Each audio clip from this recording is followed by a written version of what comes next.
Welcome to the league. You're joined here today with myself, David Magid, and my co-host. Benoit Thanj, and you might know me from the Solar Maverick podcast. And like Benoit always says, we're excited to get into it right now. And exciting updates, in the industry that we're going to be speaking of today is we're going to be talking about the Basel III, ruling, that many of us, may or may not be aware of, which is occurring. The Basel III, has, been guidance, that has been going on the international, banking system. There has been a ruling, that may take place, which is going to require tax equity, investors for every single dollar that they're investing, to have $4 in reserves, which literally will destroy that tax equity market, pretty detrimentally. Most of the information that the market is feeling right now is due to the IRA and the tax transfer, eligibility. Most folks, are not as concerned as they would have been elsewhere. And also we are hearing, that frankly, tax equity markets, tend to be, pretty capped out when it comes to a lot of those, institutional, banks that have been the tax equity buyers. Looking at last year, nearly $20 billion, in that market. Second piece of information that we're going to talk about today is we're going to talk about Virginia, amazing market. I'm personally a very big fan of the Virginia market right now.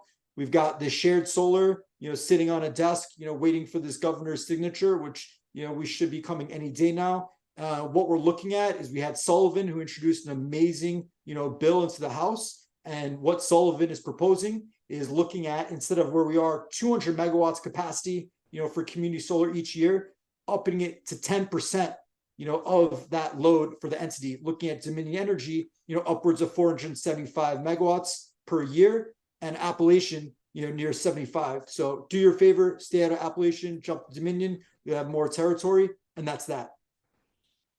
That's an amazing summary of two very important things that are happening in the renewable energy industry. Thank you, Dave.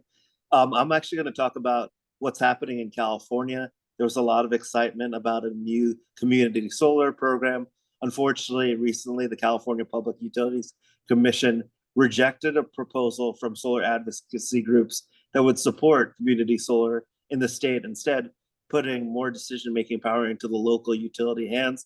The program that was proposed would be approximately 7 gigawatts of community solar in the state, coupled with storage and a lot of the offtake going to low, moderate income. We'll keep you updated. Obviously, this is very preliminary, but right now for community solar, California is not as attractive as it was before this ruling. The other big thing that's happening through our federal government, U.S. Senators Peter Welch and Angus King have introduced the Advanced Grid Enhancing Technology. It's called the GETS Act. It's legislation to boost investments in green grid enhancing technology, a type of transmission technology that expands capacity of existing transmission infrastructure. As a lot of us know in the development community, there's been a lot of challenges in the U.S. renewable energy market because of interconnection and basically projects not able, or there's too much proposed projects to go into different interconnection queues within the state within the 50 states. So this gives actually a great opportunity to potentially alleviate that issue. And those are the two breaking renewable energy items that I have.